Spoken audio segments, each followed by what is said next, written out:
44 से पढ़िए। 44 ना। हाँ। स्वर्गीय देह है और पार्थिव देह भी है, परंतु स्वर्गीय देहों का तेज और है और पार्थिव का और। सूर्य का तेज और है, चांद का तेज और है, और तारांगनों का तेज और है, क्योंकि एक तारे से दूसरे तारे के तेज में अंतर है। मूर्तों मूर्तों का जी उठना उठना भी ऐसा ही है। शरीर नाशवान दशा में बोया जाता है और अविनाशी रूप में जी उठता है। वह अनादर के साथ बोया जाता है और तेज के साथ जी उठता है। निर्बलता के साथ बोया जाता है और सामर्थ के साथ जी उठता है। स्वाभाविक देह बोई जाती है और आत्मिक देह जी उठती है, जबकि स्वाभाविक देह है जो आत्मिक देह भी है। आमीन। अभी इसको समझना है। देखो, हर एक का शरीर अलग अलग है। भी जैसा यहाँ पे दिखा है कि जो जानवर हैं उनका शरीर देखो, शेर शेर जो है और बकरा जो है, दोनों का शरीर अलग अलग रहता है, बराबर। एक एक प्राणी में भी, एक एक जानवर में भी, इवन शेर, एक शेर अलग रहता है, दूसरा शेर का शरीर अलग रहता है। भले दिखने में दोनों सेम रखते हैं, काफी सेम लगते हैं, लेकिन हर एक को परमेश्वर ने यूनिक बॉडी दिया है। परमेश्वर इतना क्रिएटिव है, इतना सृष्टि करता है, खतरनाक सृष्टि करता है, जो एक एक चीज यूनिक बनाया प्रभु ने। एक एक चीज जो है अनोखी बनाई। कोई भी दो चीजें मिलती नहीं, ठीक है। तो एक शरीर रहता है जानवरों का, मछलियों का एक शरीर रहता है, पक्षियों का एक शरीर रहता है। फिर जो जमीन के ऊपर अंदर बॉडीज जमीन है, वो अलग रहते हैं, terrestrial body and celestial body. Means एक आसमानी बॉडीज रहती है, जैसा सूरज, चांद, सितारे, ठीक है। जमीन पे बहुत सी बॉडीज है, एक तो हम लोग सब है, और इवन जो झाड़ है, ये सब भी बॉडीज है, बराबर, उनकी भी बॉडीज है। तो परमेश्वर ने अलग अलग महिमा दी है सब लोग को।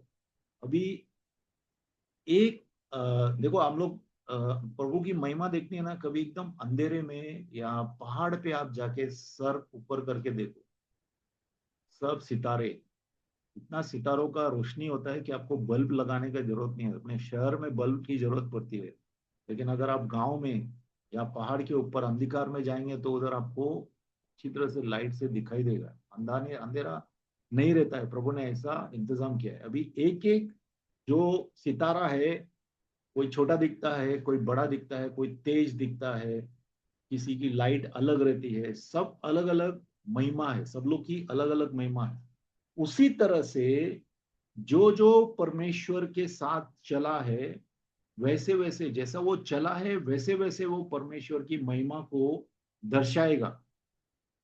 जो लोग परमेश्वर से बहुत ही क्लोज चले, ठीक है, बहुत ही क्लोज चल रहे हैं, चले हैं, वो जब रिजरेक्शन होगा तब भी वो प्रभु की महिमा ज्यादा दिखाएंगे। वो लोग ज्यादा ब्रिलियंट होंगे, प्रभु से ज्यादा नजदीक होंगे। देखो, आज के समय में हम लोग को मौका है कि आप कैसा बनना चाहते हैं। आप जीरो बल्ब बनना चाहते हैं, आप 100 वाट का बल्ब बनना चाहते हैं, आप हेलोजन बनना चाहते हैं, क्या बनना चाहते हैं? क्योंकि सिंपल चीज है, जितना जो प्रेम करेगा प्रभु के साथ, जितना नजदीक रहेगा, उतना ही उसकी ग्लोरी रिफ्लेक्ट करेगा, उतना ही वो परमेश्वर की महिमा को दर्शाएगा। तो इसके लिए आने वाले समय में भी बाद में ईर्ष्या मत करना, आने वाले समय में, कि अरे ये इतना महिमा से कैसा भरा है, हम लोग महिमा से क्यों नहीं है। अभी मूसा जब परमेश्वर को मिलता है 40 40 दिन, जब नीचे आता है तो उसके फेस पे महिमा थी, इतनी चमक थी कि लोग उसको देख नहीं पा रहे थे। सिर्फ परमेश्वर से मिला था 40 40 दिन। तो ऐसे लोग जो रहेंगे, जो परमेश्वर से रोज मिलते हैं, रोज प्रार्थना करते हैं, परमेश्वर के विचारों को जानते हैं, परमेश्वर के साथ फेलोशिप करते हैं, परमेश्वर को फेलोशिप देते हैं। परमेश्वर को भी फेलोशिप, उसको कुछ कमी घटी नहीं है, लेकिन उनको परमेश्वर को वर्शिपर्स चाहिए, मतलब फेलोशिप करने के लिए संत लोग चाहिए। अगर जो संत प्रभु के साथ अच्छा फेलोशिप करता है, उसके अंदर परमेश्वर की महिमा छलकेगी, कितने लोग आज विचलित होते हैं, फ्रस्ट्रेट होते हैं, दारू पीते हैं, सिगरेट पीते हैं, गाली देते हैं, क्यों? क्योंकि परमेश्वर के साथ समय नहीं बिता रहे। आप जब परमेश्वर के साथ समय बिताते हैं तो अंदर के जो पानी जो हिल रहे हैं ना, आपके विचार ये वो सब, उनको प्रभु स्टिल करता है, थमा देता है। You restore my soul, my cup overflows. मतलब तू मेरे मन को शांत करता है, इसके लिए मेरा कटोरा उमड़ रहा है, इसलिए मैं आनंद से भरा हूं। हम लोग बोले आनंद क्यों नहीं है, अपने मन में आनंद क्यों नहीं है? हम लोग तो प्रभु में आ गए, आनंद। अरे आनंद क्यों नहीं है? मतलब तो बैठा ही नहीं है प्रभु के साथ। एक 10 मिनट का प्रेयर करने के बाद हो जाता है क्या? आनंद आ जाएगा क्या? हाँ, युवा खेलने के लिए 4-4 घंटा है, शराब पीने के लिए 2-2, 3-3 घंटा है, वैश्याओं के साथ पूरा रात बिता सकता है। प्रभु के साथ 10 मिनट देता है और बाद में बोलता है कि मेरे पास महिमा क्यों नहीं है प्रभु की? इसके साथ रहेगा उसके जैसा होएगा, प्रभु के साथ रहेगा प्रभु के जैसा होगा, दुनिया के साथ रहेगा दुनिया के जैसा होगा। तो वो महिमा हमारे अंदर रहेगी। जब हम नए, जब मिलेनियम में हम लोग रिजरेक्शन, रिजरेक्टेड बॉडीज हम लोग को मिलेंगी जब, तो हमारी महिमा भी उसी तरह होगी जब हम, जैसे हम मरे हैं यहाँ, जैसे हम मरे हैं प्रभु के साथ। देखो, एक बात याद रखो, प्रभु में मरना, प्रभु के लिए रोज मरना जो है ना, वो जीवन है। वो हम लोग को प्रभु के करीब लेके जाता है, प्रभु के जैसा बनाता है। ठीक है? तो हर एक की महिमा अलग अलग होगी। और ये मत सोचना कि अभी हम लोग क्यों, मतलब रिजरेक्टेड बॉडीज का मतलब क्या है? हम लोग कुछ ऐसा स्पिरिट्स होंगे सिर्फ, बराबर। कभी कभी स्पिरिट हॉरर मूवी में दिखाते हैं, स्पिरिट वैसे नहीं होंगे। हम लोग का एक फॉर्म होगा, जैसा हम दिखते हैं वैसे ही होंगे। लेकिन अभी अगर आप देखेंगे तो मैं वचन देता हूँ, थोड़ा कंट्रोवर्शियल मतलब होगा। कंट्रोवर्शियल मतलब कि कुछ लोग इसके ऊपर बहस भी कर सकते हैं, अरे क्या बोल रहे हैं आप। अगर आप देखेंगे, लुका 24:39 निकालिए और फिलिपिन 3:21 निकालिए। लुका 24:39 और फिलिपिन 3:21।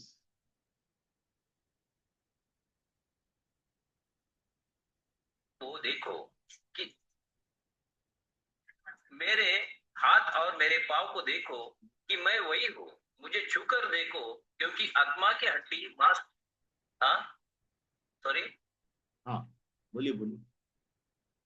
हाँ, मेरे हाथ और मेरे पाँव को देखो कि मैं वही हूँ, मुझे छूकर देखो क्योंकि आत्मा की हड्डी मांस नहीं होता, जैसा मुझ में देखते हो।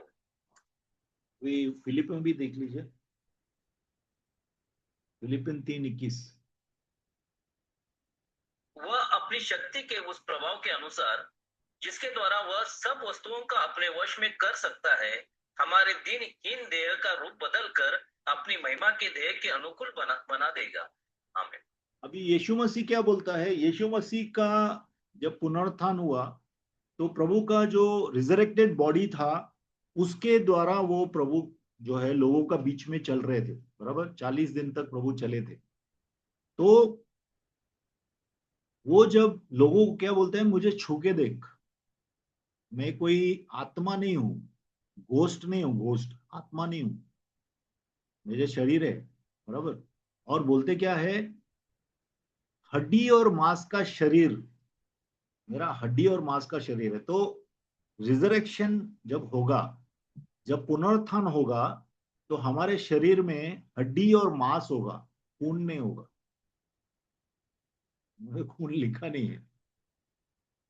प्रभु ने बोला तुम्हारा मल्ल युद्ध मांस और लहू से नहीं है उस वक्त, ठीक है ना? तो लहू शायद नहीं रहेगा, I am not sure, but मैं ऐसा इंटरप्रिटेशन क्या लगता है कि प्रभु ऐसा बोलना चाहता है यहाँ पे कि मांस और हड्डी पुनरुत्थान में लोगों को होगी, लेकिन लहू नहीं होगा। और ऐसी बॉडीज होगी जो आप दीवार के अंदर से जा सकते हैं, आपको दरवाजे का जरूरत नहीं।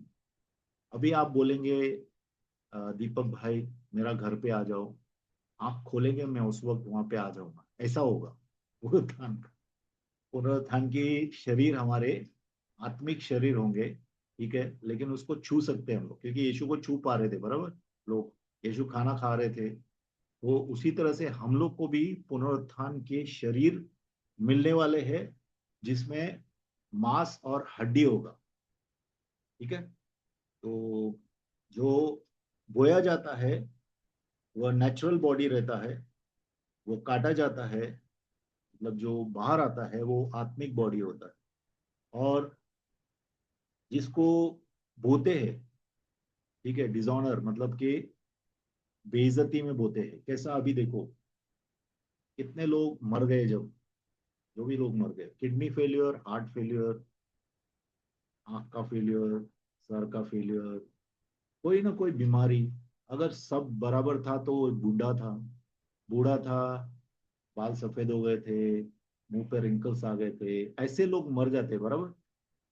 जवान लोग भी मरते तो कुछ ना कुछ ऐसा ही होता है, बराबर। तो the body sown in humility मतलब डिसऑनर, शरीर को बोया गया एक बेइज्जती में, एक बेइज्जती बोलेंगे, डिसऑनर लिखा है, अनादर में, बराबर।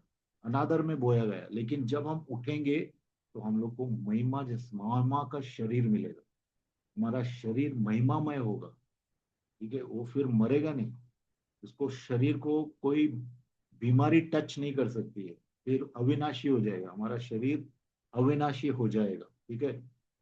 मरा तो करप्शन में, मतलब जब मरे तो हम लोग देखो, करप्शन मतलब अभी आप देखेंगे किसी को भी गाड़ा गया, अगर 1 महीने के बाद, चलो कुछ ज्यादा भी टाइम लगता है, 1 साल के बाद उसका बॉडी रहेगा नहीं, पिंजर हो जाएगा, बराबर, कीड़े उसको खा लेंगे। लेकिन हम जब पुनरुत्थान होगा हमारा, हम लोग को जो शरीर मिलेंगे वो इनकरप्टेबल होंगे, उनको कोई शरीर को कोई भी कीड़ा खा नहीं सकता है, उसको मौत मार नहीं सकती है, उसको पानी डुबा नहीं सकता है। ठीक है, विल बिकम इनकरप्टेबल, हम लोग अविनाशी बन जाए। ठीक है। तो कुछ कॉन्ट्रास्ट दिखाते हैं,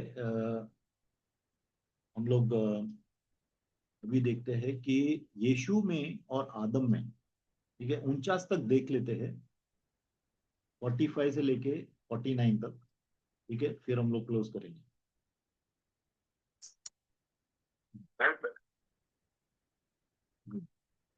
बोलिए बोलिए। ऐसा ही लिखा भी है, प्रथम मनुष्य अर्थात आदम जीवित प्राणी बना हाँ। और अंतिम आदम जीवनदायक आत्मा बना।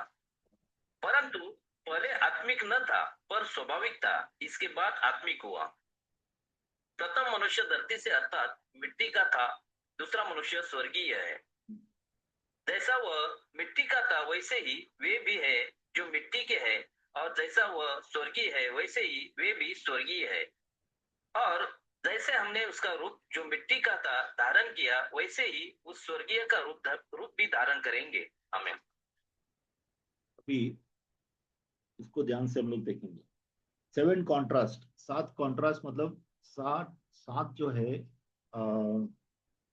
भेंट की चीजें, भेंट करने वाली वस्तुएं, भेंट करने वाले गुण आदम और यीशु मसीह के थे।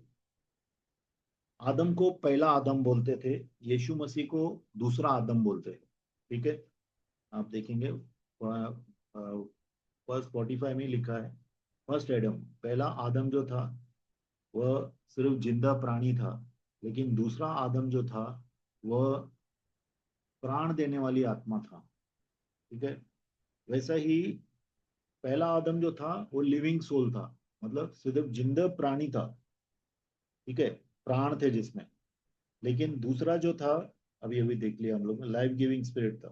पहला था नेचुरल था। ठीक है, आदम को नेचुरल कैसा बनाया, आदम को मट्टी से बनाया, मट्टी से प्रभु ने हाथ से, मट्टी से एक भूत बनाया, और भूत में प्रभु ने क्या किया, उसमें जीवन फूका, उसमें प्राण फूके, बराबर। लेकिन दूसरा आदम जो है वो यीशु है, वो आत्मिक है। ठीक है, वह आत्मिक है, उसको हाथ से ऐसा बनाया नहीं है, वो अविनाशी आत्मा है, उसको किसी ने बनाया नहीं है। He is uncreated.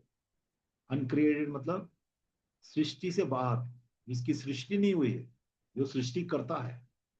ठीक है, पहला आदम जो है वो धरती का था और दूसरा आदम स्वर्ग का था। इसके लिए यीशु बोलता है स्वर्ग से एक ही जन आया है नीचे, और वो है यीशु मसीह। स्वर्ग से नीचे और कोई आया नहीं है। आप बोलेंगे फिर स्वर्गदूत भी तो आते हैं, सब लोग आते हैं, सब काम करने के लिए आते हैं, लेकिन स्वर्ग का बाप जो है, स्वर्ग का बाप कौन है? पिता परमेश्वर और यीशु मसीह। वो खुद आया, धरती पे आया। ठीक है, तो इसके लिए वो स्वर्ग है, वह स्वर्गीय है। इनफैक्ट स्वर्ग उसके अंदर रहता है। स्वर्ग के अंदर यीशु नहीं रहता है, स्वर्ग उसके अंदर रहता है, because he has made everything, सब कुछ उन्होंने बनाया है। आदम जो था सिर्फ मनुष्य था, लेकिन यीशु मसीह मनुष्य भी है और परमेश्वर भी है। ठीक है, आदम जो था फर्स्ट मैन था। पूरी दुनिया पहले मनुष्य को जताती है, दर्शाती है, लेकिन सिर्फ कलीसिया सेकंड मैन, मतलब दूसरे मनुष्य यीशु मसीह को दिखाती है, दर्शाती है। ठीक है, जो अर्थली बॉडी है, जो अर्थ का मतलब दुनिया का जो शरीर है, ठीक है, वो दुनिया के शरीर को ही जन्म देता है, क्योंकि वो डस्ट से पैदा हुआ है, मिट्टी से पैदा हुआ है। ठीक है, लेकिन जो रिजरेक्टेड बॉडी है, जो पुनरुत्थान किया हुआ शरीर है, वह स्वर्गीय शरीर है। ठीक है, तो 29 में जैसे लिखा है, जैसा हम लोग ने आदम का शरीर लिया, बराबर, और आदम के शरीर को प्रदर्शित किया, मतलब कि पापमय शरीर के साथ रहे, पाप किया, वैसा ही हम यीशु मसीह जो अविनाशी है, निष्पाप है, उसके जैसे हम लोग हो जाएंगे। ठीक है, उसकी इमेज में हम लोग बने हैं, उसकी इमेज, उसके आकार में, प्रभु के आकार में हम लोग बने हैं। हालेलुया। ठीक है, तो should I finish? It will be big, no? There are 10 more verses. 10 verses are there. So should we take in separate session?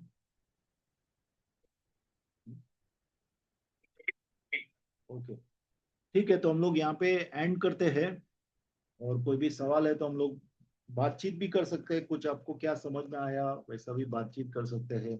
और ऐसा मत सोचो अरे मैं ये सवाल पूछूंगा तो लोग क्या बोलेंगे, ऐसा फिक्र करने का जरूरत नहीं है। हम लोग क्लास में है, बराबर, सेशन में है, और जैसा स्कूल में क्या है, कुछ भी पूछ सकते हैं हम लोग, और उससे भी ज्यादा